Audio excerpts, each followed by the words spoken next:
Okay, then it looks like we are live for Space Rocks Uplink. Mark, how are you doing? Are you receiving? I am very good. Good to see you again.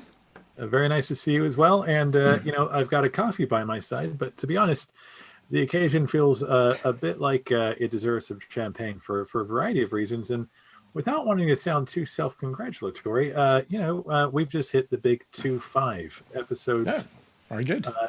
25 episodes of Uplink, and what a journey it's been.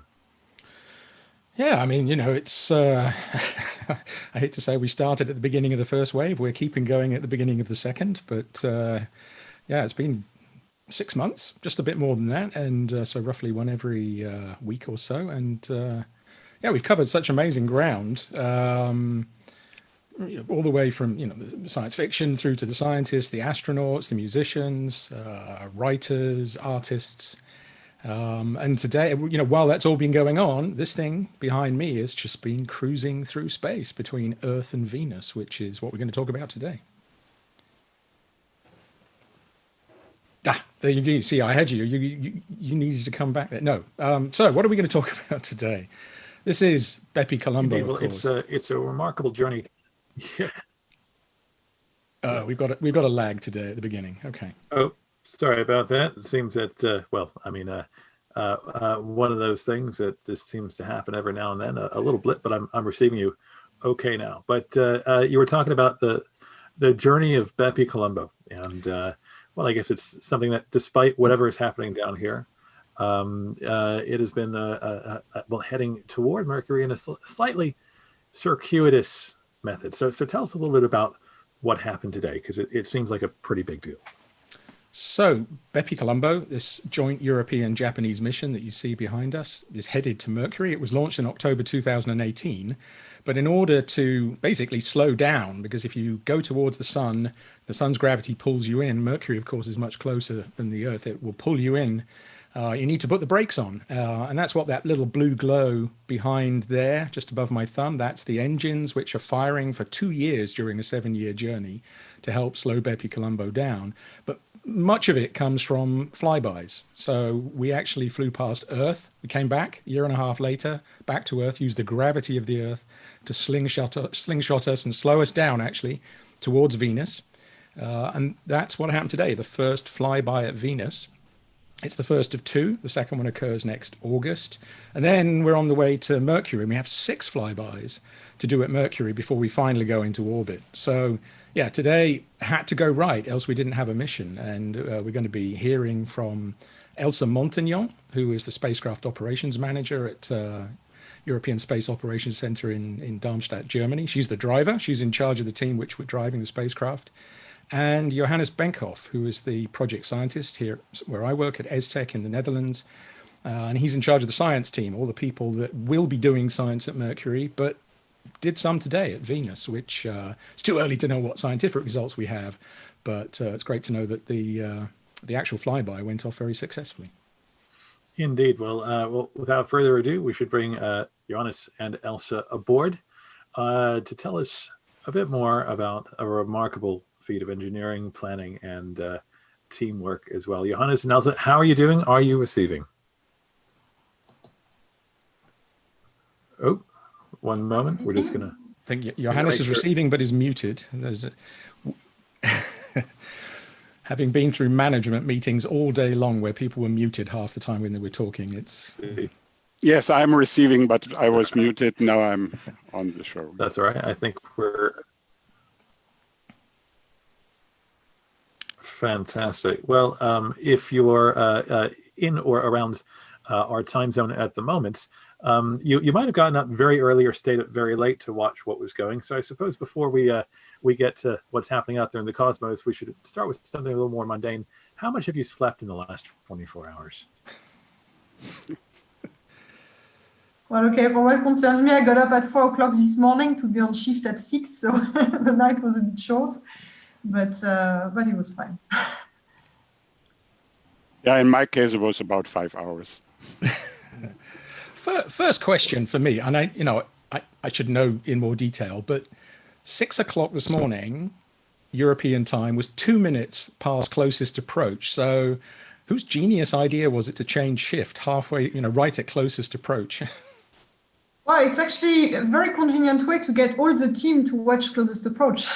Yeah, everybody's in the room at the same time, I guess. Yeah. So that's why we do it. And actually, at closest approach, to be very honest with you, there is not that much happening actually around itself. So it's also quite a practical time. And besides, we tend to have things to start doing 24 hours before. So it's a nice pattern to simply start 24 hours in advance and then going in rounds of 12 hours. So we did it at the Earth Flyby. We liked it, so we did it again. Yeah. So let me ask a quick question, a follow-up on that, so that people understand. You said nothing was happening around that moment. When was the last time in this time sequence that you issued a command to the spacecraft to do something, as in to change orientation or to apply the thrusters to make a correction? Because most people think you were flying it on a joystick, this morning at 6 o'clock in the morning. Right? But, like this.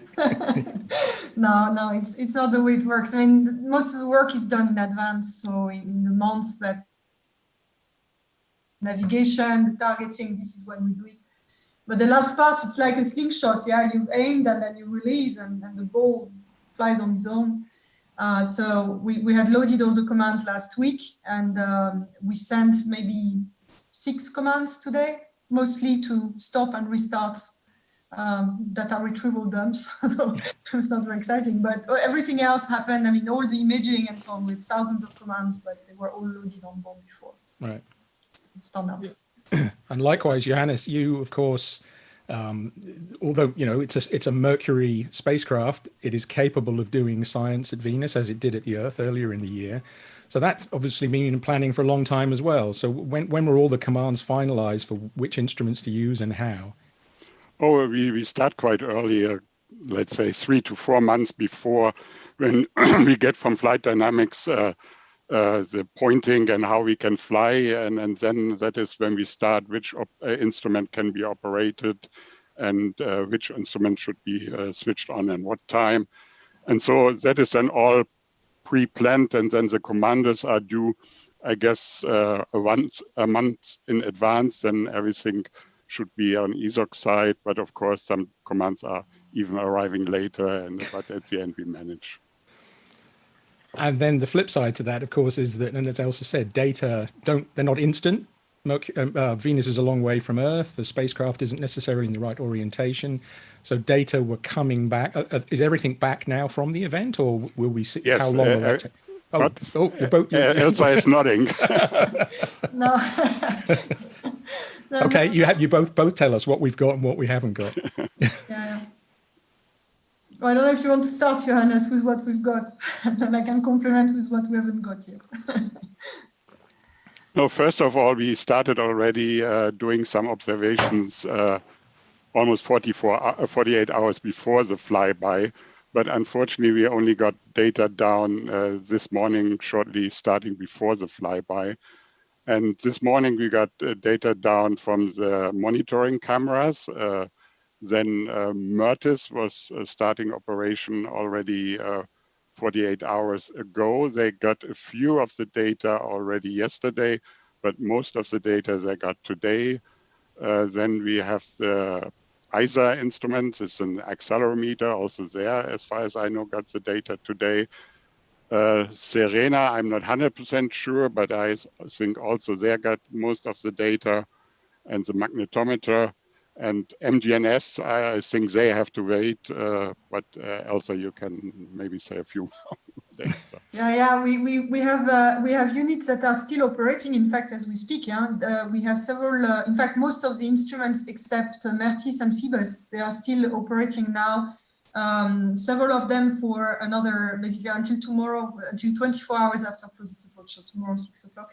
And Serena is even operating for a few more days. So this data we've caught up with real time, as we say. So we retrieved everything that was produced until now, basically, for all of them except the magnetometer, our Japanese friends, and the gamma ray spectrometer. There we still have also some backlog. But most of the others have the data having caught up with real time, but they are still observing. So the observation will finish in the next days. So Great.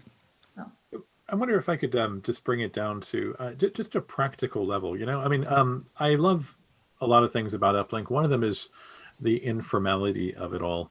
You know, and it's great of you to, I suppose, leave mission control and join us, you know, in such an informal setting as well, right? Because of course, I'm joking, but I mean, how have you conducted all of this over this time? Are you going in anywhere? Are you literally working from home like the rest of us? Because one of the things that's been so striking about learning about some of the missions that have been taking place over the last few months is how massive missions with so many people involved in so many different areas, they're all working from home very much the same way like the rest of us are. Yeah, okay, it's very true what you say, huh? And the last months have shown that we need to sometimes be creative and work in a different way. So most of the preparation I mentioned before, we've actually worked on it from home. So in our case, in operations, we work predominantly from home, except when we can't. So for commanding the spacecraft or for checking critical data or be ready to react in case something goes wrong, for that we go on site.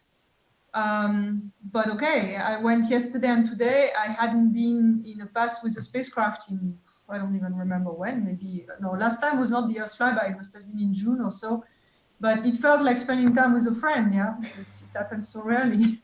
Most of the time I'm in this room where with the drawing of my kids on the wall and work from here. So it's a very rare occasion for most of us actually these days.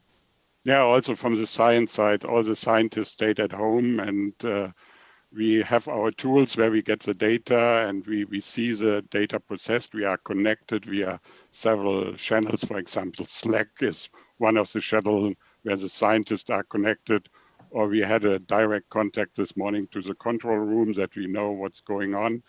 And we plan our first publication for outreach.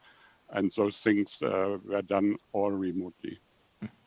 Indeed. I mean that must present some unique challenges, you know, I suppose above all else. I mean, you're just not in the same room as other people, right? You know, just the informality. So comms become important, coordination become important, and so on. Has it presented some unique challenges, and how have you overcome all of those?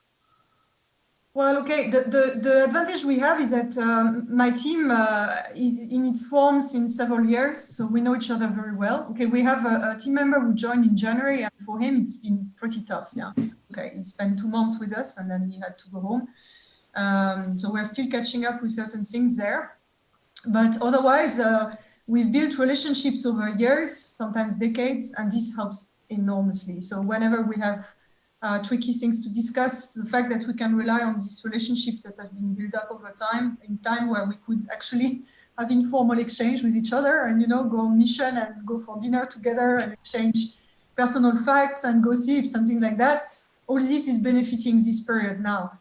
It's a question for how long, and when you deal with new colleagues or when you really have tricky problems to discuss, then it's difficult. Yeah, over technology is difficult. You have to be more careful. You have to be disciplined. You have to listen even more. Yeah, pay attention to what is being said, what is not being said, how it is being said when you can't see the face, and make space for people, you know, who are European, who like to interact each other and so on. And when you do that on the teleconf, it's actually not great. And okay, we need to find a way. Yeah. Really, so far, it's been, I must say, for Bepi, it's been okay in my job. I mean, we haven't had terrible things to actually solve recently, and we rely on a team that knows each other really a lot. And we have been able to go on site a few times, and this also is of course a tremendous help. But with the colleagues who are far away, like Johannes and the scientists and so on, I don't know. Yeah, we used to have these huge meetings twice a year, where a large part of the meeting was actually meeting the people at the coffee and you know, discussing the latest news and what do they want to do and how do they want to do, and ask those questions that you wouldn't ask in a formal teleconference. And now you have to find other ways. Yes, so it's. Yeah, that's really missing the social aspect. So being together in one room, seeing the data coming in and having all these discussion and the opinions of everybody, that's really something we are missing at the moment. Otherwise, it works, as Elsa described it. So we even have the interaction via social media or on the web, but it's different than sitting together in one room and having these interaction among people who are 3D, so to say. Huddling 10 people in front of a computer screen, watching, showing where Venus is in a tiny picture and just pointing the finger on the screen. Okay, this is what we normally do. And, yeah. Yeah, and so. and if I could just follow up with that, I mean, you talk about big meetings. I mean, how many people in all, can be said to be directly involved with the BepiColombo mission? I mean, just how large is that team? When we have our science meeting, normally we are 100 to 140 people, which are attending our meetings. I think for an event like a flyby, it would be half of the people who are sitting together, because that is then more the scientists who are directly involved in the measurements and in the instruments. Wow. Yeah, on our side, my team is very small. We are only, I think now 6 people or so in the flight control team, but we are supported by colleagues in ISOC. So for example, the flight dynamics team, who is actually targeting the spacecraft and basically commanding the dynamic system, the attitude and orbit control system. It's a very important part of the operations, and they are a multi-mission team of about 40 people. This is the order of magnitude we're talking about. But at any given time on Bepi, these days, we maybe are at most a dozen people, depending on what topic we're talking about. So if we combine all the ground segment of operations people, this would be about a dozen people, I think, roughly.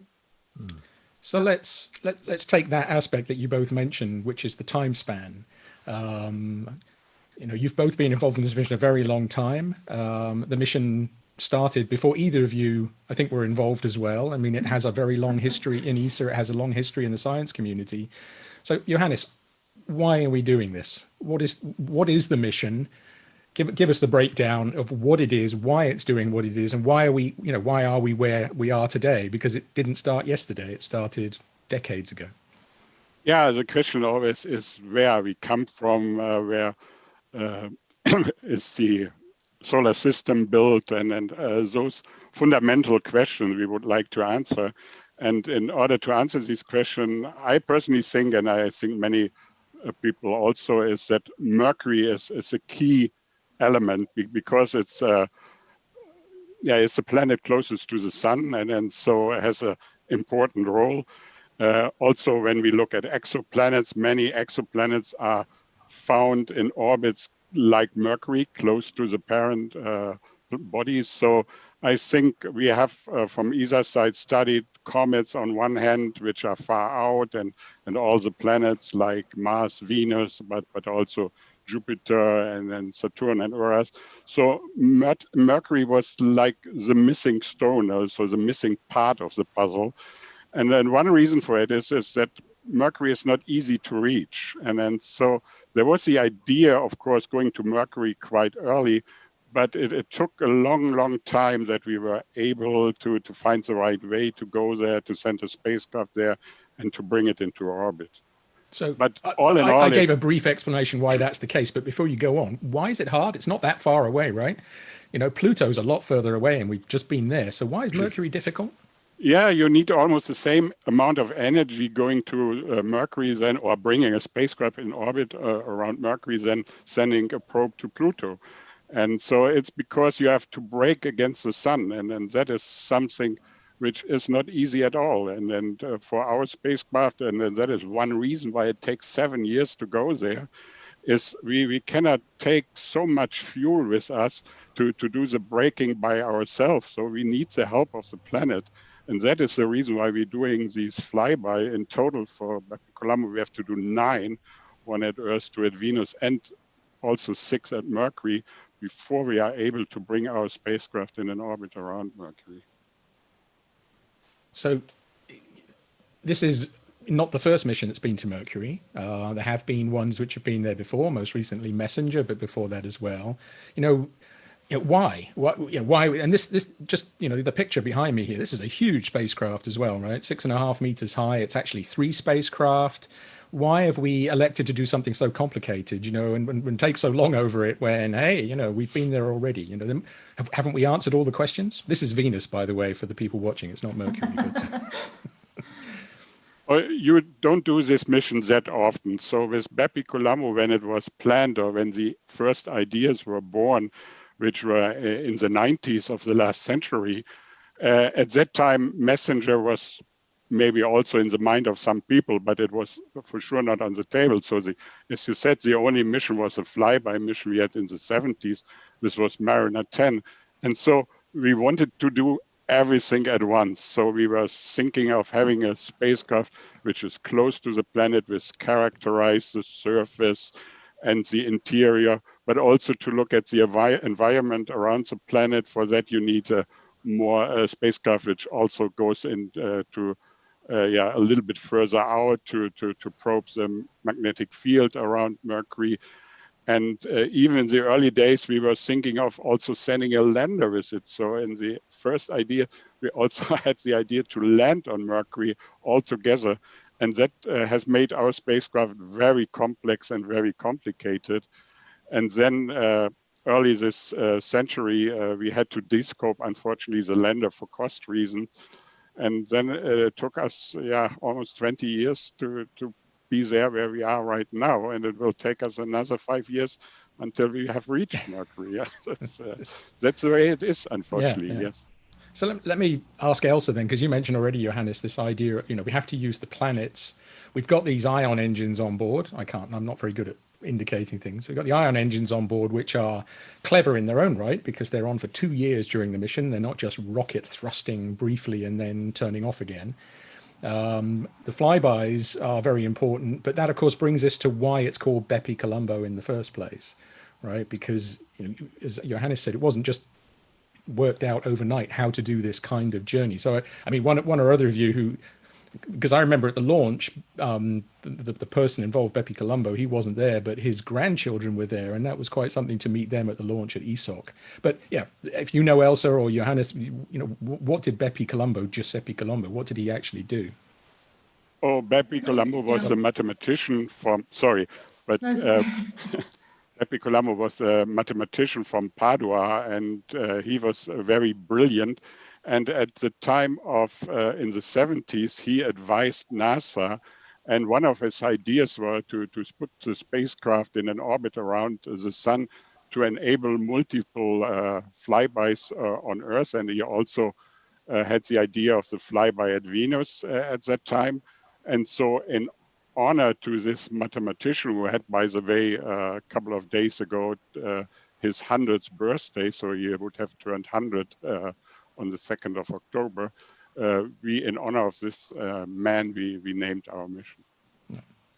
And then Elsa, on your side, the flight dynamics people there, you know, we often, well, it's not very fair, but, you know, they're kind of the weird kids in the corner playing with maths and equations, right? You know, that's the brilliant wizard. Yeah, of course. Of course. But, you know, these very complicated trajectories give us some idea about, you know, how precisely they need to be done, you know, again, because we talked before, it's not flying a joystick in real time. That's not possible. But equally, they're not perfect, some of these flybys, and Venus has an atmosphere after all. So maybe not this flyby today, which is quite distant, but the next one is much closer in. So the atmosphere might play a role. How do you then figure out where has it been a good flyby, or do you need to correct things afterwards?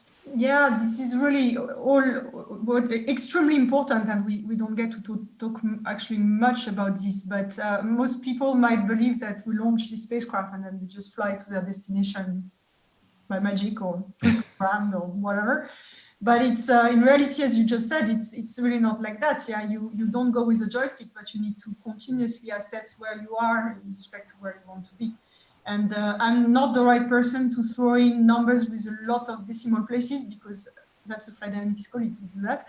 But what I can say is that basically we have a very intense navigation campaign prior to the flyby to serve exactly that purpose. Because in order to get the effect we desire from the flyby, in this case, well, to break and reorient the trajectory of the spacecraft, you really need to be in space and time really precisely there. You cannot just rendezvous in any way or form. You have to be on a very precise trajectory. It's almost a rendezvous by itself, yeah, this sort of thing. So it's computed up front, of course, during the design phase. There is this complex ballet of meeting one planet and the other and tacking it all. And in fact, this is where the electric propulsion comes in.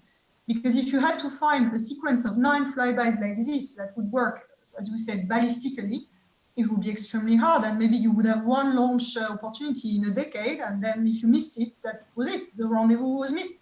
Whereby with EP, with electric propulsion, we can basically tweak, we can accelerate a little bit and brake a little bit and then come in and that. And this allows us to meet this sequence. The sequence has been fairly stable over the many years of the launch development. We've gone through many launch options, but it was always Earth, Venus, Mercury in various forms. Number of Mercury's flybys has increased because the mass of the spacecraft increased, but the structure of this trajectory has not changed fundamentally. And it's the EP that allowed us to always find this combination, make this combination work. So what we do in the last weeks is that we take more and more contacts with the spacecraft, and we use the radiometric observables. So it's basically range, measuring the distance to the probe. Well, okay, right. General purpose audience.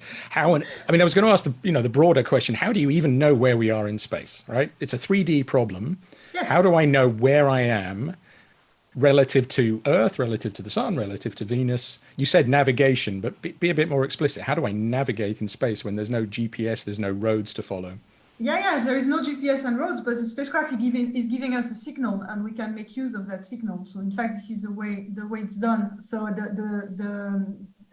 so with the ground station, we can measure the range. So basically, we send a pattern of data to the spacecraft, which returns it. And by measuring very, very precisely the time it takes for this signal to travel back, you know how far the spacecraft is on that line of sight to hit. And then we use the Doppler. So and there, I am not going to be able necessarily to explain it very well. But basically, with these two data sets that are measured at the ground station, you can resolve the three components of the position and the 3 components of the velocity. So the star trackers are not part of that? I mean, this is my ignorance now. So the star trackers are not part of that solution on a day-to-day basis? No. So cameras which take pictures of the stars. Okay. No. They play a role in the orientation of the satellites, but not in the determination of the orbit. If we had a camera, then yes. So the navigation camera would also help maybe determine where you are, depending on what you do. And another technique that is also used is interferometry, basically. So we use 2 ground stations that measure at the same time to the spacecraft. So it's the same thing because it's 2. We can resolve exactly the position, and they calibrate extremely precisely by using a quasar, which is extremely well known as a source. This is this famous Delta Door technique, is that Delta right? Door, yes. It's got a very cute name, but nobody understands it. Well, it's interferometry in this sense, and this is very great because with the radiometric observable collection, you still need to process the data quite a bit to get to this 6th element of the state vector, so the position and the velocity. But with the Delta Door, you get the position as a data point. And so we do the 2 things. We have the navigation with each communication track we take, and we increase the frequency of these tracks. And then in addition, we take several Delta Door measurements per week on 2 different sets of ground stations. So basically the geometry is different, and you get basically complementary data sets. And then our colleagues basically combine all this, and they keep an eye on the trajectory. And then in the last weeks prior to closed approach, they really analyze where we are, what is the error ellipse, compared to where we really need to be. And then they tell us whether we need a correction or not. And in this case, on BepiColombo, because we have electric propulsion, we tend not to do many corrections up front. Okay, I have to say, so far, the trajectory was extremely stable. So we did a correction with electric propulsion at the beginning of August. And we haven't done another one until today. But it's not that we don't have errors. Small errors have accumulated a little bit. But we know we can correct them in an electric propulsion maneuver after the flyby, which allows us also to correct the errors of the flyby itself, so the inaccuracies in flying close to the planet. There is that as well. Yeah. So we package everything into a correction we do afterwards. And since electric propulsion, we have lots of margin, we have a lot of xenon embarked on board, we can afford to have corrections which are larger. So maybe we would have corrected something of the order of a couple of centimeters per second before, and now we end up doing a couple of meters per second after. But doing meters per second on electric propulsion is really a drop in the ocean. And we can do kilometers per second with okay. So let me, more efficient overall. I'm going to come to Johannes before we hand back to Alex and ask, how does the electric propulsion work? But do we know yet, or do we have to wait a few more days to find out how good the flyby was today, in the sense that you're, how close to the center of the box were you?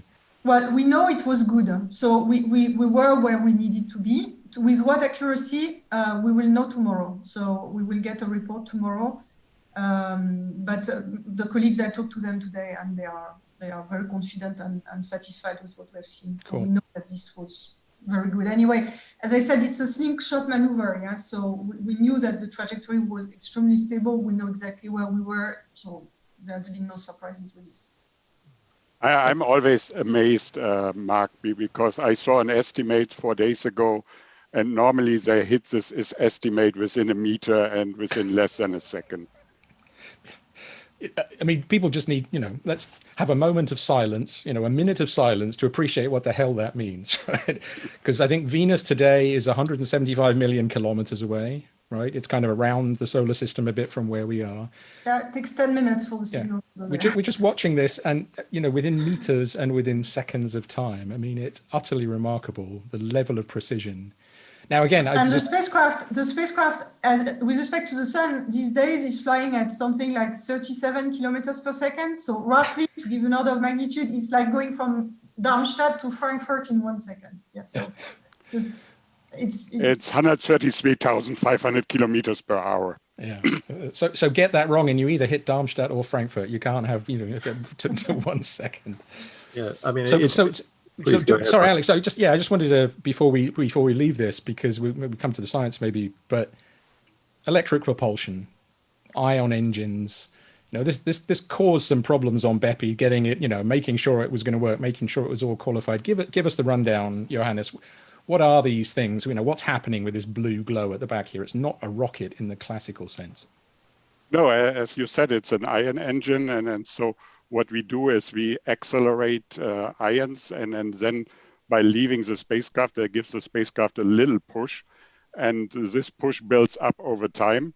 But we had to test these engines, and it's very hard to find a good test chamber for that in Europe. And we had a lot of problems while we tested these, and most of the problems came due to the facilities, because you need then to collect the ions which came out, and they produce a lot of dirt in the chamber where you test these things. And there were some technical challenges for us which didn't work as we had planned. But at the end, the engines worked quite well, and we are very pleased. And so we have a number which is called beam outs. That is when the engine stops working, then it will automatically start again. And in the beginning, we had kind of tens of beam outs per hour, but in flight, it's much less than 1 per hour, something like that. Maybe Elsa can give a more precise number on that, but it's in that ballpark. Yeah. So we have, you said it's ions, it's xenon gas, which we have in big tanks. And if I remember rightly, is it 500 kilos or so? It's almost 600 kilos, 600 but there's almost 100% margin on it. So we only need 300 kilograms of fuel to fly 9 billion kilometers in space. So that's amazing. And it's powered by these huge solar panels here, which generate a lot of energy. And one of the things I've always loved about Bepi is this fact that, people say, well, you're getting close to the sun, but you've got these huge solar panels. Why do you need huge solar panels to generate 10 kilowatts of power? And it's because the sun is so bright that if you put them face onto the sun, they get too hot. They don't melt exactly, but it's not the melting, the performance went down. The performance goes down. Yeah. So you tilt them so they're almost edge on to the sun, but then they have to be big, else you don't generate 10 kilowatts, right? So that's true. Yes, incredibly complicated. Anyway, Alex, sorry, this is good for me. I'm learning things all the time. There is so much to talk about, and I guess while we're on the subject, I've been very privileged to stand near a replica of BepiColombo, the Science Museum in London, and I guess the white bit, in the depiction behind Mark, is the size of a bus, right? I mean, just like the scale of this thing is absolutely astonishing, and just a remarkable and simple maxim that I keep coming to in my years of doing space rocks now is, I guess, a summary of everything that's just been said, which is that space is hard. It's one of these things that's frequently taken for granted. So I wondered, is there a sense of pride and relief when those first images come back? I mean, BepiColombo's selfies are now famous, because it just keeps on taking selfies with something in the background, like very, very in keeping with the Instagram generation of social media and so on. Is there space for emotion in all this? What does it feel like when that first image comes back? On my side, sorry. It's totally good. It feels totally good, the images and the data. Generally, just to see this object for real. Yeah, I mean, we can picture it in our head, but just to see it, I think it's fantastic. But I think just to go back to complexity, what you just mentioned, I think what for me is very important is that these machines are so complex, and you prepare for months these things, and you really try to think of everything, we validate and so on. But still, things can happen which are not entirely expected, yeah? And this is why we're on site, actually. That's why we're on console during that event. I told you that everything is pre-programmed, so people might wonder, why are you just going there? And we're going there to be able to take action in case something goes wrong. But what we really want is that things are boring, because when things are boring, it means we have done everything up front to the level, and we have averted every crisis that there could be, and things are right, and therefore, in the event, it's boring. So, and then we can concentrate on the pretty picture. So it was okay this time, luckily. Indeed. Some very pretty pictures behind Mark just then, actually. Yeah. So Johannes, talk us through, I mean, it seems crazy, talk us through what we're seeing, but... No, it's very emotional also for us when we see the first images.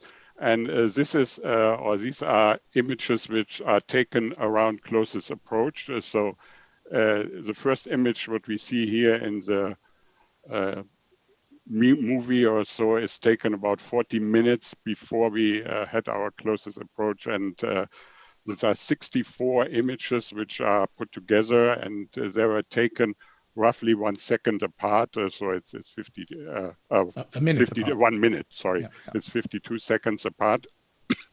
And so we see Venus coming from the right and then going through the image. And on BepiColombo, you mentioned that, and maybe that's worth mentioning it here. It's actually 3 spacecrafts, and our main spacecraft, who has a camera, which we also would like to operate at Mercury, is unfortunately looking during the cruise at the transfer module. And so in principle, we had no camera which is operating during cruise. And so very late in the process of developing BepiColombo, there was a push by some scientists and said, oh no, we need something, we need a camera on board. And then we could make up a case that it's also useful to have kind of a selfie cameras to see if our instrument or solar panels are unfolded correctly. But we could also use this camera, as we do here, for kind of imaging the planets. And it's a cheap camera. It's only a black and white camera, but I'm very happy that we have this camera on board and get these wonderful images, which we, as you said, got during the Earth flyby, but also today at the Venus flyby. So again, just to explain to people, because a lot of people, have sort of been saying, oh, look, it's just black and white and I can't see anything, because this pretty picture behind me, of course, is an artist's impression of Venus, but not what you would see in the visible. So it's not just that, the camera is a black and white 1 megapixel camera. It's that Venus doesn't look like this at visible wavelengths, right? So explain to us the science behind why, in this artist's representation, or maybe it's an image, but why is Venus blank at visible wavelengths, but at the ultraviolet and infrared we can actually see stuff? Well, first of all, Venus is a gas, has a big atmosphere around it, and so it has a very high albedo compared to Earth and even Mercury. So Mercury has albedo of 0.1, but Venus, albedo is just the amount of light that it reflects, right? Yeah, so, and then on Venus it is 6 times higher.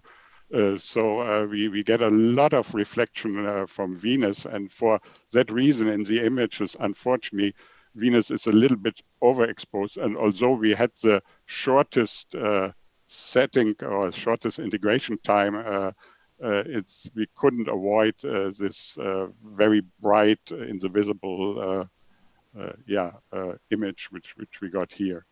And even with some correction we tried, we could not identify any features on the surface, unfortunately. Yeah. And yeah. But at ultraviolet wavelengths in the infrared, clouds can be seen. So actually, there have been missions like Venus Express and others which have gone to Venus and had cameras able even to see down to the ground through the right windows. So we weren't in a sense planning to do that kind of science, but we were doing other science today. So that's the intro to the other kind of science we were doing with the instruments which were not in between the MTM and the MPO today.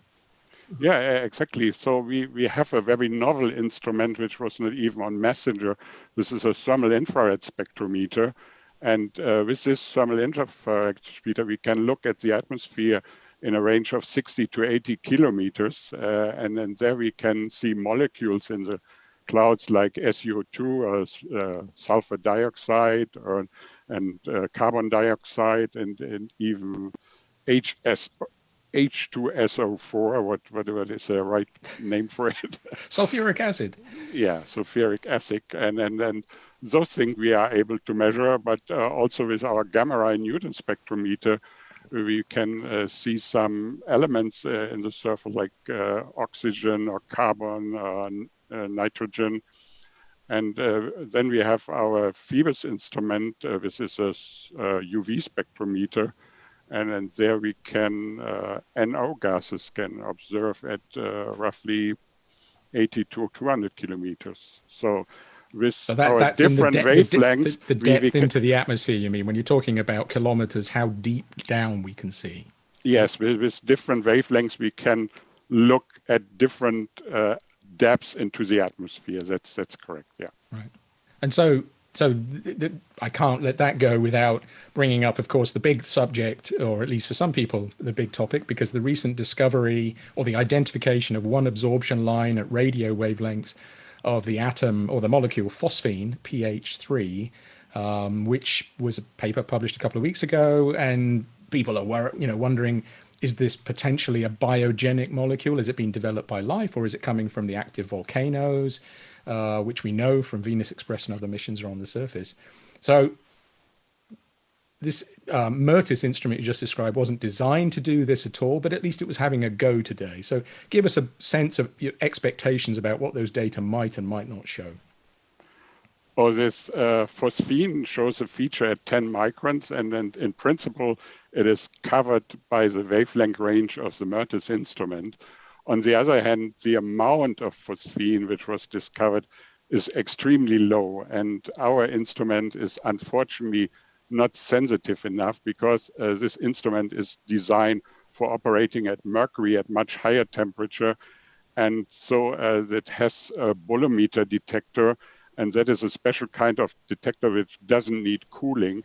But the drawback of this not having cooling is that there is some noise in the detector. And with the noise in the detector and the low level of the phosphine, which was detected from this instrument, we believe at the moment that we will not see anything, unfortunately. And so just to give a sense of scale about this, when we get to Mercury, this instrument will be looking at a surface which is, well, the classic one is as hot as a pizza oven. It's 450 No, Celsius Yeah. even. And whereas the cloud tops of Venus, which is why people think there might be life there, the cloud tops of Venus are they're around 20 degrees centigrade. There is a place where it's room temperature, 1 atmosphere. Okay, it's sulfuric acid, which is not a great thing, but for life. Yeah, but and in addition, we are now 1 million kilometers away from Venus, while on Mercury we are close to 400 kilometers to the surface. So we are much closer also to get a signal. Yeah.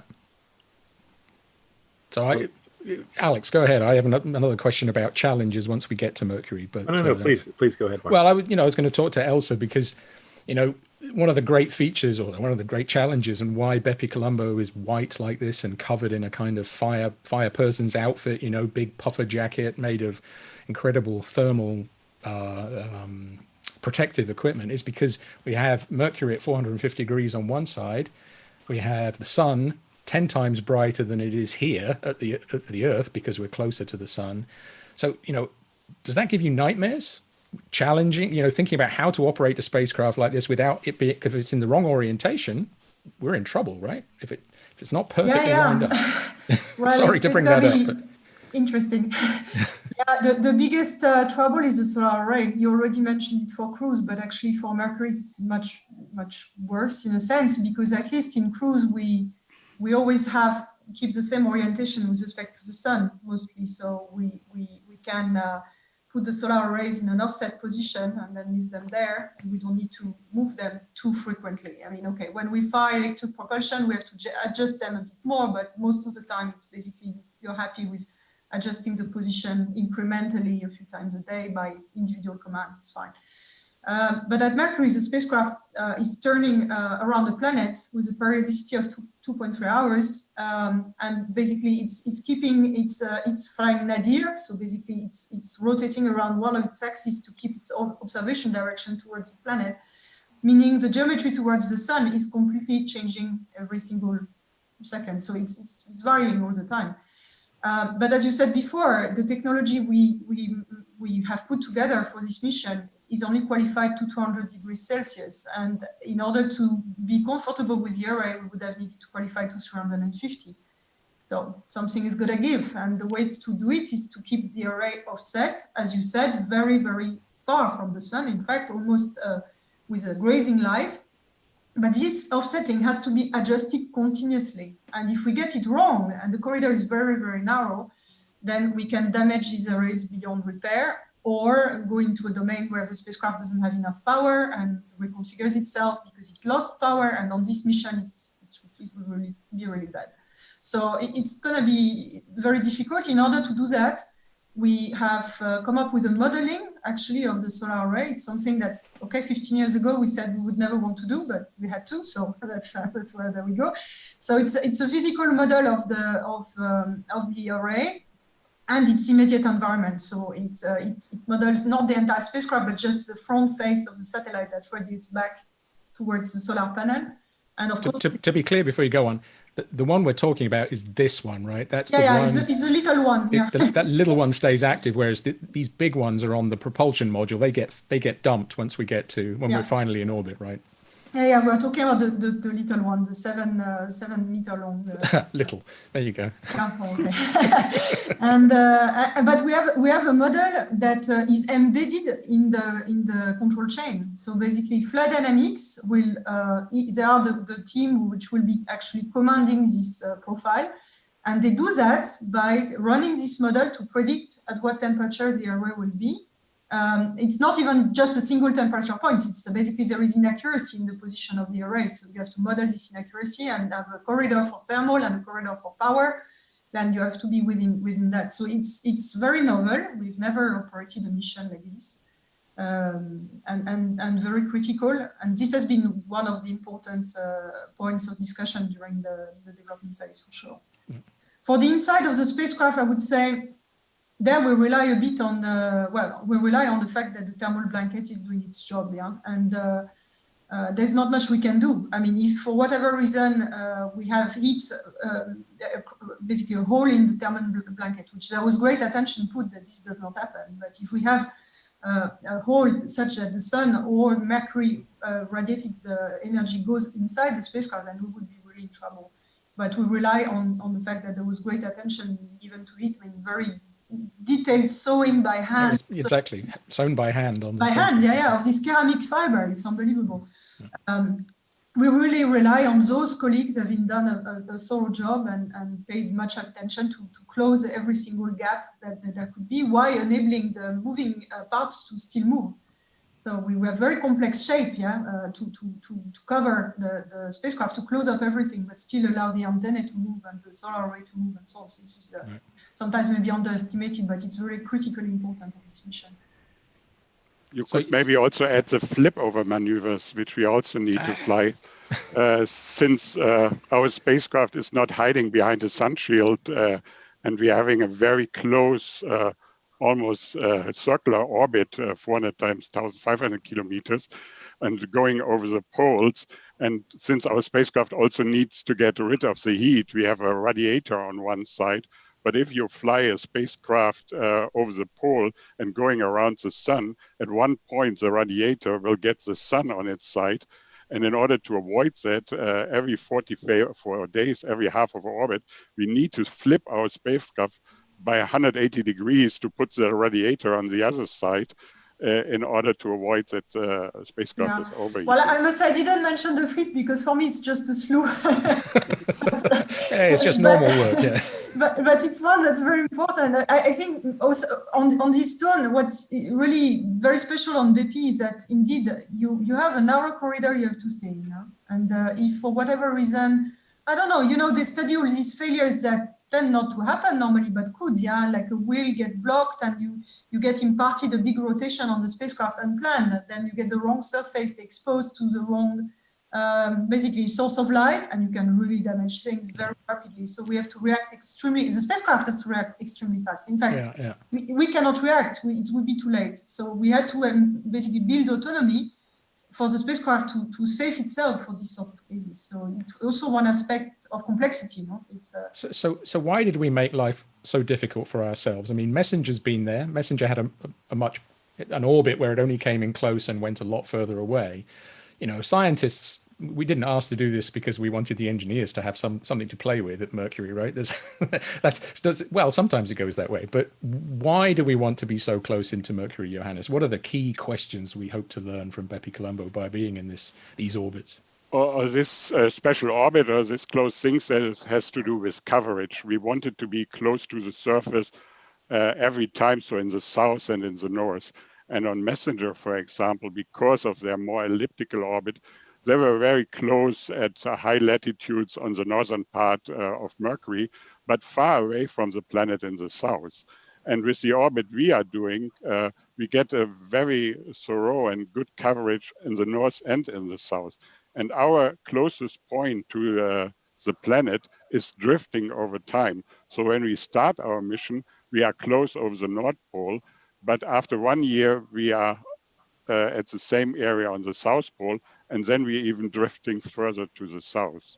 And the reason is, of course, you want to characterize the gravity field and the magnetic field, because Mercury was found to have a magnetic field like Earth, so we wanted to understand what is generating this field. On Earth. You have this dipole where you have a solid inner core and a liquid outer core.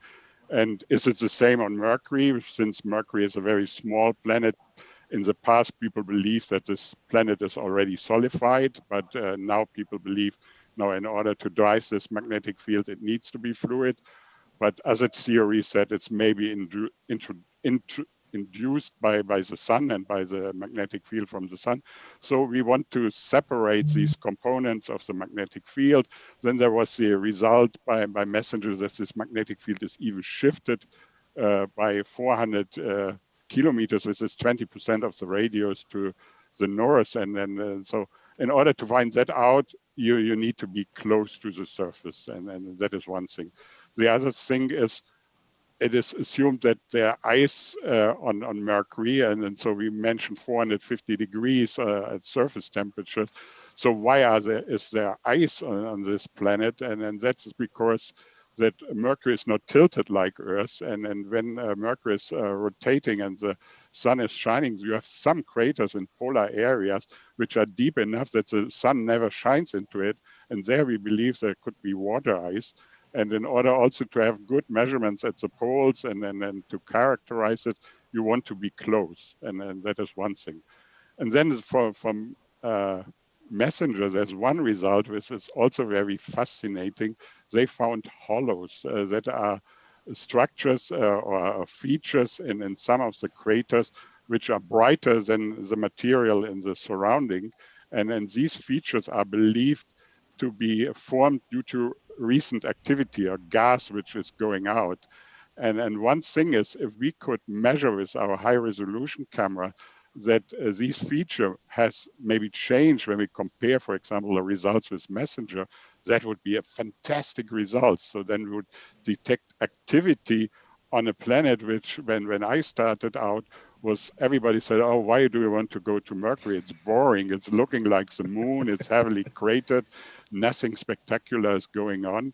But there's a lot of things going on. And then in addition, and for that reason, we have a second orbiter, all the processes which are happening with the interaction of the solar wind and the surface, they are much faster than what happened on Earth. And we believe that we can learn a lot about space weather on Mercury, but then adapt it to Earth and maybe give better predictions for our satellites and for our electronics.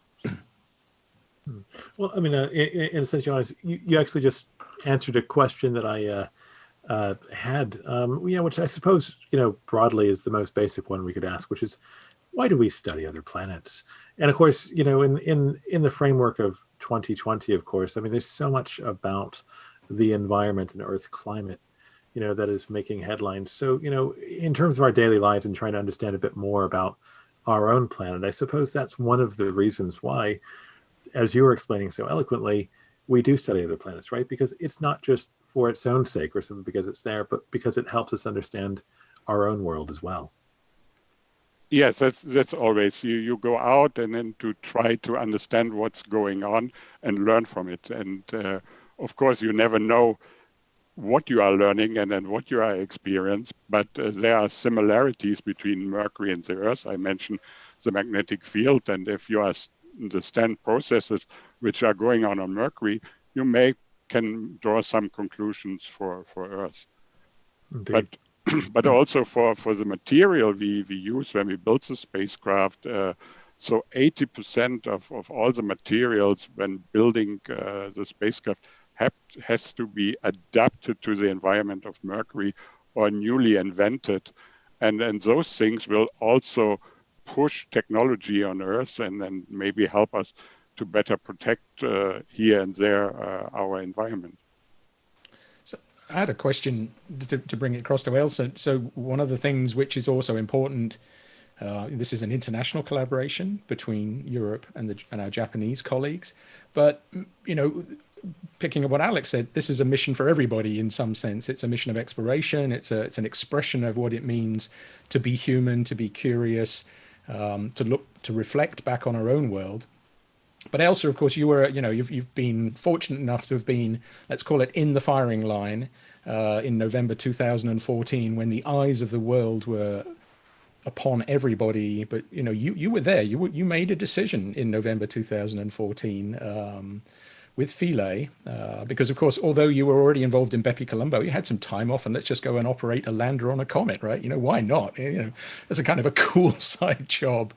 So I'm just curious, because we've got the opportunity, you're here, and I'm sure we'll come back to Rosetta another time, but how did you perceive your role that night, making that decision, which wasn't an easy decision, to say, let's go, with the eyes of the world, with CNN and everybody outside in big trucks, how did you see that, and how did you feel yourself connected in terms of responsibility and exposure, and the world was watching? Well, I felt very much that the world was watching, and it was very clear that we were living an historic moment. And in fact, it was not an easy night, as you know very well. The way I see my job and well, on Rosetta and now on BepiColombo even more, is that I see myself as a point of connection. I mean, our job in operations is we are at the center of many different communities that speak different languages. We have a role that is extremely transverse of managing this complexity, understanding what our customers or providers or suppliers, industry, the project are basically telling us, translate all this information and combine it in a way that we can then operate the spacecraft reliably and safely. I feel very much that we are connected to all this, and in this job, we are not necessarily the ones who have the expertise on everything. In fact, very often we don't have the expertise on things.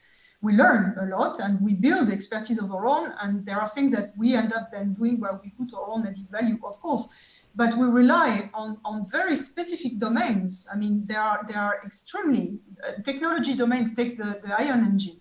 I do not understand the bits and bolts of the technology that is embedded in this ion engine. I do not need to for my job, but I have to rely that the colleagues who have spent decades developing these engines have done basically a reliable job. I need to accept this. I need to give them my trust, because otherwise, as you said, I cannot sleep anymore. And, so on that night, we were there with our colleagues who have also spent a large part of their lives developing the Philae lander, and for whom it was an equally historical moment as for us. For me, I didn't feel too much pressure from the world watching, even so we knew that, okay, with no-goes coming one after the other, if we are no-go, it's quite a big thing, yeah, I mean, you're aware of that. But this is not the driver. The driver is to get confidence that we are doing the right thing and that the right decision is to go. And okay, to make that decision, you listen to the colleagues, and you basically, you know, at the end of the day, when we have the experts of the machine saying that they have looked at things and they have decided that it's good to go, then it's good to go. And it was fantastic. That it was. I mean, in some ways, it's true in many ways in our job. Yeah, I mean, this is not the only situation where we are at the center. Everything is coming to us, and we are part of the decision making, and ultimately, often also saying whether we go or not. Yeah, we are the last line. But in order to inform this decision, you have to accept that you cannot build it on your personal understanding and view of the thing. You have to just abandon this idea. Of course, it's better to in conscious and in understanding and in engineering, understand as much as possible. It's always, you can always learn things, but it's so vast, the domain, that there is a point where you need to accept that the statement that is coming is the statement that is coming, and you take it for face value, and you trust that the people who are providing it are professional, and that this is a fact. Yeah. Yeah.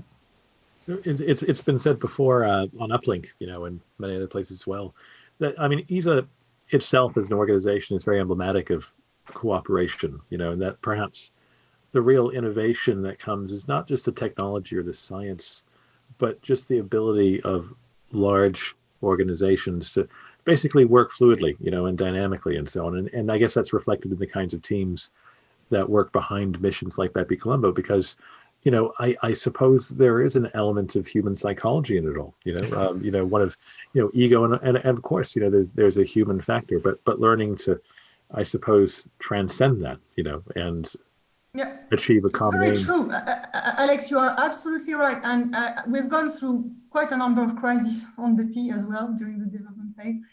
But very often the problem is not just a technical problem. It's a technical problem is what gets you into the meeting to discuss. It's the root cause of the crisis. But actually, you will not just resolve it with technical means. It's about enabling people to contribute. It's about connecting expertise. It's about interpreting statements and then putting them in contact with another expert that is saying something else, but the two things are related, but you need to make contact. And putting an atmosphere where people will want to contribute, where people will listen to each other and therefore inspire each other or stimulate each other to come up with a creative solution. And this is equally part of the job. It's not just the technical expertise. And I think that was especially challenging on BepiColombo because we're doing this mission together with Japanese, and there's a completely different culture, and then they have, of course, different ways they find decisions. So the decision-making process in Japan is completely different to the decision-making process in Europe. And then sometimes you need to have, as you said, the good understanding and the feeling how to merge these things together without bringing people in each corner and then nothing is moving. Well, it's interesting you should say that because, of course, Alex, you said ESA has this cultural cooperation, and we tend to forget. I mean, we have many, many member states. And of course, if you take a European and a Japanese, it sounds like the cultures are radically different, and God knows there are substantial differences there. But there have been decades before, where you would take a French and a German, and they would think that they were coming from a different planet. Yeah. So it's our bread and butter to actually make collaboration within what are we now, 22 member states or so. I mean, of that order, and many different cultures. And in my team, we are just different nationalities. Yeah, we don't have two people with the same nationality, and we got used to work like that. We got used to.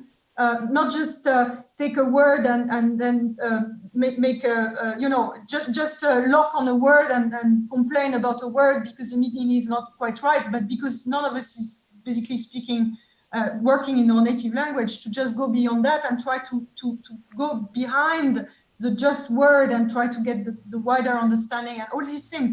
It's really in our DNA, I think. Yeah, we tend to forget that in life. Yeah. But we are quite good at that. Now, of course, you take in the Japanese, and it's yet another dimension. Yeah. So I'm curious, Johannes, from your perspective, with very complicated missions like this, you are in some senses resource limited. You may not have all the bandwidth you want. You may not have all the power. You may not be able to operate all the instruments at once. And you, as the project scientist, kind of sit in the middle of all of that and have to negotiate in some sense or help the team reach a consensus. I mean, I remember very well from Rosetta, that the one group would say, no, I need the bandwidth, and the other group would say, no, I need it. What you're doing isn't science. And, it was interesting, let's say, to witness that from a distance. Are there decisions that will need to be made in real time in BEPI where you'll have to trade off and say, we're going to take pictures today and spectra tomorrow, or those sorts of things? Or during the flyby, it was not such a big issue. But in the upcoming months, for example, our downlink rate will go down a lot. And there we will need to decide which instruments can be operated. Can we fulfill the request from this side, or do we do the request of the other side? But I guess it's all a matter of building up relation, talking to people, and to have the understanding for each other. And that was what I tried over the years, that we form a team and where we can talk to each other, where we have the basis to make these decisions as smoothly as possible. And I must say, up to now, we have a very easygoing team, and I guess Elsa can confirm that. Yeah, absolutely. So let's, we're at 10 past the hour. I think Alex maybe want to bring some questions in, but let's sort of project forward. So it's October 2020. We're on the way. We're, around the solar system one more time. Let's come back to Venus in August next year, and then en route to Mercury. So talk us through the next, what is it now, 5 years still, right? There's a long way to go before we arrive at Mercury. So from the perspective of operations and of science, what are people going to be doing in the next few years beyond the obvious, the flybys? Yeah, we also have a very active group of people which are looking of special arrangement between different spacecraft. So we also try to do some solar wind observations, not only with BepiColombo, but together with Solar Orbiter, for example, or Solar Parker Probe and other spacecrafts which are around. And so we have already identified several options, and unfortunately we cannot do all of them, which we could do. But as you said, there will be the flybys which are upcoming, which are our key milestones. But these are then other science opportunity. Our magnetometer is on background science. The gamma ray and Newton instrument had discovered that they can do gamma ray burst detections, and they already have detected 20 or more of them. So we can do a lot. So, and scientists, as you know, are always creative. If you have the opportunity, you find what you can do. But on the other hand, we are also constrained to, as I said, bandwidth, but we also need to do instrument checkouts regularly. And we have some little issues here and there where we maybe need to fine tune the software of one or the other instruments. And also that needs some time. And that is what we have to do in the upcoming months. And then if we get closer, we have a lot more solar electric propulsion firing than we have at the moment. And maybe Elsa can add to that. Yeah, from an operational point of view, I would say we have 2 great years of warm-up, but now things are getting serious. So we've done the 2 easy flybys, let's say. The next 2 next year are within 2 months of each other, and they are much, much closer to the target bodies. So the one at Venus will be only at 550 kilometers, and we fly over the illuminated part of the planet, meaning that, well, we expect to see an effect also on the spacecraft from a thermal point of view, no? And then we fly by Mercury at 200 kilometers from the surface. So this will be very interesting. These 2 flybys are extremely close to each other. And then incidentally, 2 weeks after the Mercury flyby, we will be very close to the sun. We'll not be quite at our shortest distance, but very close, nearly 0.32 AU. So you have to imagine, yeah, it's basically 10 solar constants nearly. So we will right now we've gone down to 0.6 or so. And within less than a year, we will dive really inside the solar system and see all these effects that we were discussing before. And as Johannes said, we will resume electric propulsion on a much more regular basis starting end of next year. And then after that, we have basically every year a flyby, and they are all pretty close to the planet. So, okay, I think once we've done 1 or 2, probably it's going to be like with the Venus flyby. So explain to us though, because, you know, a lot of people are thinking, okay, I don't, you know, I can kind of see 2 flybys at Venus to point us to Mercury, but when we get to Mercury, why can't we just stop, you know, and why can't we just, we're at Mercury, right? Why do we need these 6 flybys at Mercury? We still have to adjust our velocity, basically. So it's a constant braking maneuver, and the flybys are what is giving us the braking energy, essentially. So we go around the solar system and encounter Mercury roughly once a year, because Mercury goes around in, is it 88 days? A year, in 3 months roughly. Yeah. So we come around, and once a year we encounter Mercury. We let its gravity pull on us a bit to slow us down again, or do whatever else, until 2025. Right. And then there's one big last thing to do at that point, and I just wanted to talk through that before we go to okay. The last bit is the Mercury orbit insertion, and this is extremely critical. It's going to be basically much more complex than a launch. It's a period of 3 months where we enter into orbit around Mercury. We want to use this weak stability boundary technique, which means that we get through a almost through a door, which is at a Lagrange point. It's a door where at that point, if you arrive at the right, with the right state vector, right velocity, basically when you get on the other side of that door, instead of being in orbit around the sun, you'll be in orbit around Mercury on a nearly natural basis. And then we will be bound to the planet, but we still have to circularize and come much closer. As Johannes explained, the objective of BepiColombo is to fly very close to the planet, and we don't get that from just inserting. So we have a sequence of 15 maneuvers, spaced sometimes by only 2-3 days, to basically bring us closer, and on the way also deliver our Japanese partners onto their own scientific. So are those maneuvers, are they electric propulsion? Because there's a final chemical propulsion engine, right? Which is So basically, before we do all that, we get rid of the transfer module, so it will have service. It just goes. It disappears. It's not used for anything, right? Well, unfortunately, we let it go. Well, it's far away, but okay. Yeah, it's not. Yeah. And then we enter in orbit with the rest of the stack. So that's the MPO, the MMO, and its protective structure, this MOSIF. And then we go down and deliver the MMO into their orbit, release the protection structure, and then go further down with the MPO. But this sequence of maneuver, the first 6 maneuvers from insertion to the delivery of the MMO are mission critical. They have to happen at the time where they're predicted. They have to happen. We don't have much margin time-wise. We have maybe about 2 weeks, which operationally, you know, if we get a safe mode in this condition, we need about a week to recover probably. Yeah? So it's going to be a very interesting phase. no Christmas celebration in 2025. In 2025. That's right, because it's around Christmas, right? It's Yeah, you right heard over it that here. period. Yeah, it's in December. So. Amazing. Yeah, well, we have people who we're very grateful. They have joined us from Finland, Brazil, Milan, Heidelberg, Amsterdam, Denmark, Augustenburg. The list goes on. Obviously, I mean, we've covered so much ground, and we've talked a lot about trajectories. But what about your own? How did you get to do this for a living? How did you get to do this for a living? What did you study? How do you sign up for BepiColombo? You're asking me, okay? Both of you. Yeah.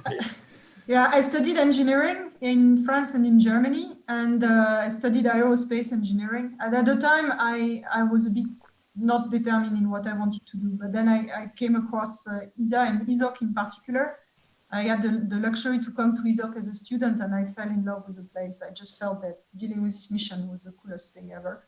And I decided that's what I wanted to do. So after my study, I applied as a young graduate trainee. This is a program of ESA that allows young professionals to get experience. And I was fortunate to be taken in the Rosetta flight control team. And well, I stayed there. The rest is history, as they say. Yeah. No, I studied geophysics in Münster, and at the time when I was studying, there was a newly founded institute for planetology, and they offered student jobs, and then so I applied and got it, and then that is when I was dragged into planetary science, and it was the time of the Voyager flybys, and then this institute was involved in the planning of Rosetta, and then so that is when I came first to Rosetta, and I did then my PhD in planetology, and after that I went first to San Antonio, Texas, where I did a postdoc and came back to Berlin. And in Berlin, I was working on instrumentation for Rosetta, and then I was involved in a proposal to the BepiColombo mission for the MERTIS instrument. So we thought that would be a cool addition to this mission. And then I wanted to learn about ESA, and then that is how I came to ESA. And for some reason I was dragged there and then stayed there and then became the project scientist of this exciting mission. You make it sound like the Hotel California, that you can check in but never check out again, Carl. A bit of that. That's absolutely fantastic. So, another one, and it's so obvious, but it's just one of those things that you wonder about. So what's your day-to-day like? I mean, I know today's been an extraordinary day because I suppose it's such a tentpole milestone kind of event, at least certainly from the world media perspective.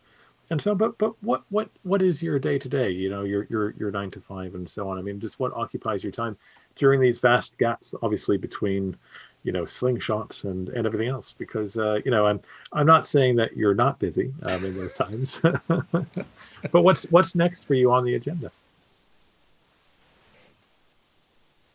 Well, okay, for operations, basically we haven't prepared the whole mission. The mission is so long that for this type of mission, we don't prepare everything to the lowest level of detail upfront.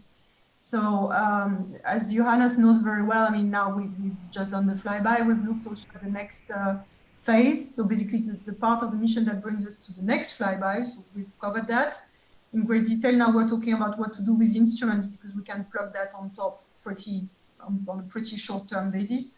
And that's basically what we do. So, we do a flyby, and then we spend some time in the control room, and then we go back to our office, and then we look up, again, big picture at what's happening in the coming years, and then close in onto the next phase. And then every week or every couple of weeks, we need to finalize the commands to the spacecraft and then check that the spacecraft is still healthy and monitor the data. So it's really various threads happening in parallel all the time, that basically always closing in on various time dimensions. I think it's quite common on many jobs, but for us it's particularly true. So there's every day contact with the spacecraft, let's say. So on that day, maybe you focus a bit more on that, and then the other days you might focus on more abstract things. But at least now that we're flying, there is always this component of getting back to the flying spacecraft and the control room and the reality of the flight, let's say, which is fantastic. compared to the pre-launch phase where it's mostly projecting yourself into these abstract things and trying to think out the problems that could occur and solve them, in fact, also, but still with a very abstract and far away goal. Yeah. At least in flight, you don't have too much of that anymore. Yeah. I like that a lot. Very cool.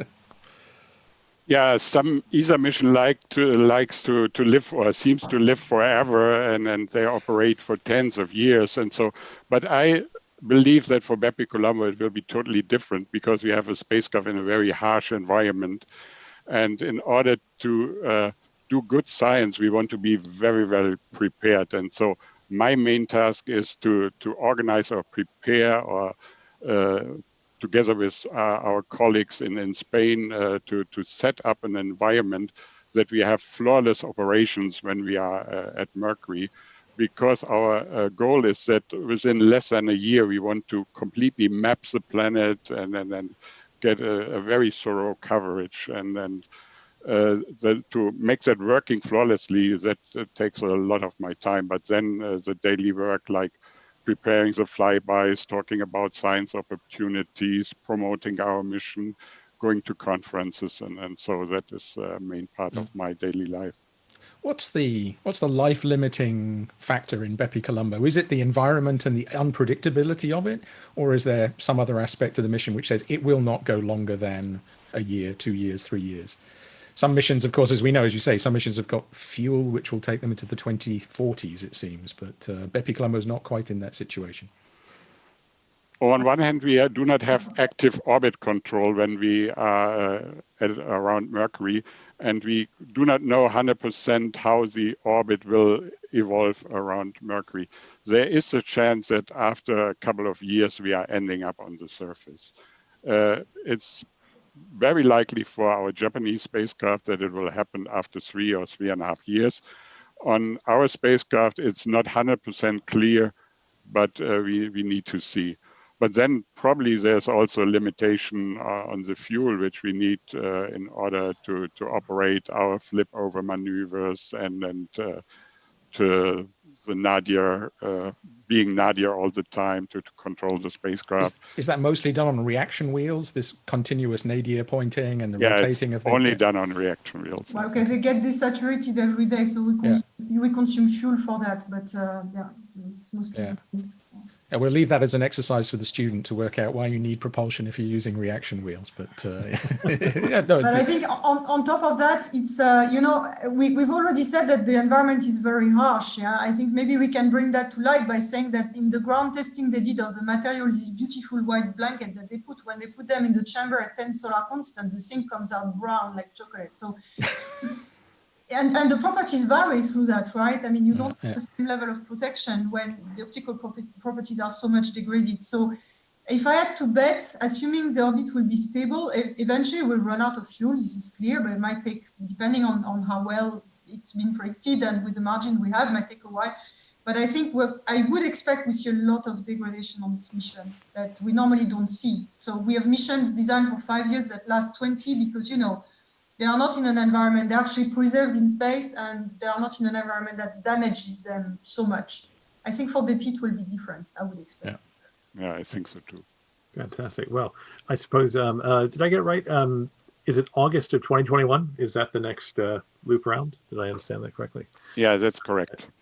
And we have Solar Orbiter within 3 days of that as well. So ESOP will be a very busy awesome. place. Two flybys. I'm sure, I don't know, is there joint science that the two can do together, which is special at that occasion? Oh, we are already thinking about that. So there are groups which are sitting together and planning these flybys, and from both teams. Oh, that'll be special. Yeah. Well, it's fantastic. We'll get you all on next year. We'll have a, we'll have a mega Zoom. We'll have both the teams on. An Uplink marathon. Well, until then, on behalf of everyone at Space Rocks, and also everyone that's joined us tonight, just wanted to say an enormous thank you, particularly given what a huge day it has been. We're very aware that it's been a long one for you, and so we're doubly grateful for you sharing your time, your thoughts, and your insight on what's a really thrilling mission that I think has inspired us all. Thank you. Thank you. And before you go, Alex, we always do this just, because it's good for the social media. We have the famous Space Rocks hand signal. So this is space, live long and prosper, and rocks. Yep. Space rocks. It's a challenge. We never tell anybody in advance. We see. Oh, Johannes is in real rock star. He's doing it this way around. That's what we'd like to see. Excellent. That's mad skills right there. Fantastic. Well, such a pleasure to meet you, albeit virtually, and we'll have to catch up again soon. Thank you so much for your time. Thank you very much, both of you, and get some sleep. Yeah, thanks very much. Great day. Bye. Thanks. Ciao. Well, then, Uplink 25 done and dusted. I'll tell you what, it's embarrassing when people that are sending a probe around Venus on its way to Mercury join you for a program and you get hit by a bit of Wi-Fi trouble. I suppose that's technology. It does make you appreciate what they've done. But what absolutely lovely people. And I don't want to ever underestimate just how difficult and pressurized roles like that must be. Yeah, I think that's the point, right? I mean, I hate to say that our guys make things look easy, because that seems to undermine what they do. But from the operations in Darmstadt to the science operations in Spain to the project science at ESTEC to the engineers, of course, that built this amazing mission in the first place, right? I mean, the many years of work that went in, and those project engineers, they've moved on to something else now, right? So they'll get to see it from a distance, but they're not so involved now. And then the science community, the international teams, industry.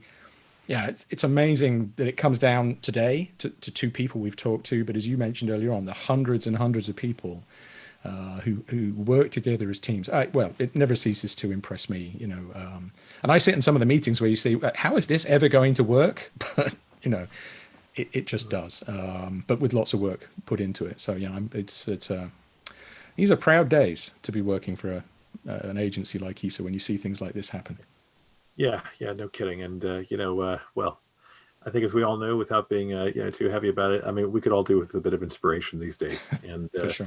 It's definitely one place to look. And speaking of which, Mark, I mean, we have some pretty cool uplinks lined up now. I'd say if you're a fan of this kind of thing, you'll definitely want to be returning around this time next Thursday for sure. I mean, we can't really say, can we? Well, we can, but we're not going to, are we? Yes, next week is going to be truly special. And I think, anybody who is a fan of Uplink, well, maybe you'll figure it out. But look, we've been just talking about missions which have taken 20 years to build and put together and fly, which will go on for another 10 maybe. But, there are anniversaries that get celebrated, and, decades have passed and things happened a long time ago, which still live in the memories of some people. And next week we'll have just one of those people along. And I'm looking forward to it enormously. Yeah, same. We'll look forward to seeing everyone then. So do watch this space. And Mark, as ever, a pleasure. Congratulations on episode 25. And we'll catch you very soon indeed.